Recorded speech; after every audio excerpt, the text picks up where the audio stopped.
What's going on, guys? My name is Jake, also known as NLX, and today I am super excited to bring you guys a complete breakdown of everything new that we haven't seen in the brand new Dark Souls 3 trailer. If you haven't seen the trailer yet, there will be a link in the description. Make sure you guys go check that out and let me know if I missed anything.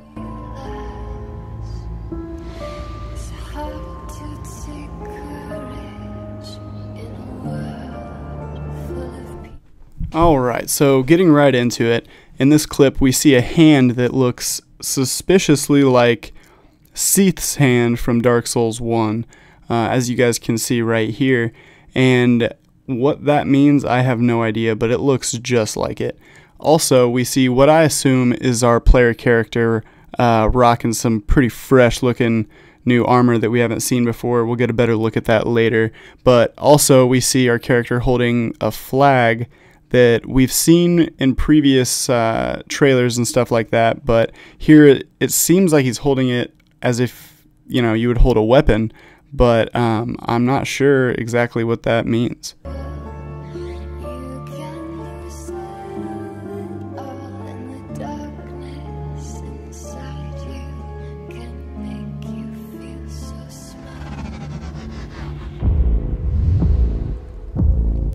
Alright, so this is a big deal, guys. Finally, it's confirmed. You can fat roll. Equipment burden is a thing. This is big news. This is a big confirmation that I think, at least for me, it puts a lot of my worries at ease. So I'm really happy to know that that's going to be coming back in Dark Souls 3.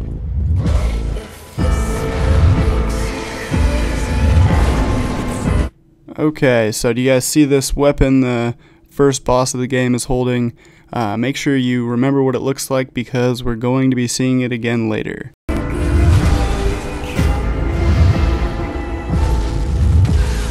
Alright, next we have this crystal ice attack that's happening to our player character. If this doesn't remind you of Seath, I don't know what does. This attack reminds me of the Duke's Archives and that whole zone of the game, so we're just seeing a lot of Seath in this trailer, I feel like, and that's really interesting to me. Okay, so here we see our player character using the first boss's weapon. So this confirms that there will be boss weapons. I don't think that anyone ever thought that there wouldn't be, but I just think it's cool that they're showing us the first boss weapon that you get in the game. And on top of that, we're also seeing a new potential boss. Maybe it's a sub-boss. I'm not sure, but it looks pretty good.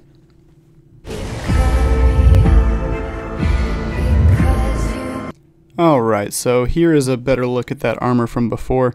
I don't have a ton to say about it, but it kind of reminds me of the Red Knights that you had to fight in the network test in the High Wall of Lothric. So that's pretty interesting.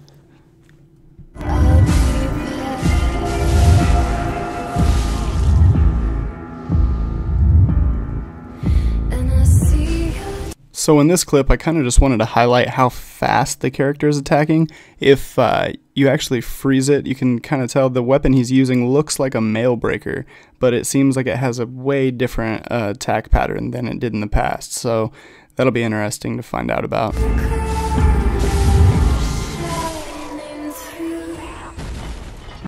So in this clip, we see our first footage of the halberd and the new moveset that it has, which if you go back and you check out Demon Souls, it actually looks to be almost the exact same moveset as the halberd from Demon Souls. Also, this clip confirms that you can indeed wield one weapon in your left hand and a different weapon in your right hand. So anyone who is concerned about, you know, power stancing being gone and the scimitars being the only weapon you can dual wield, we could put those worries to rest because this confirms that you can have a different weapon in your offhand.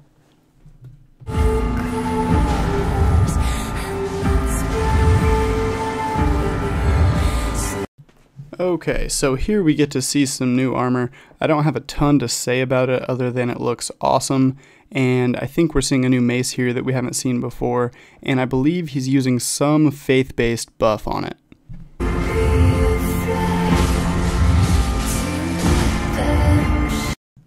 In this clip, we see our character using some sort of bell ringing mechanic. I pray that it's not the same bell ringing mechanic from Bloodborne, because that shit was awful, but I guess only time will tell. In this clip, we get to see some pretty sick new armor, as well as our first footage of the katana in action. And that's about it, guys. The hype is real. Let me know in the comments if I missed anything, and as always, thanks for watching.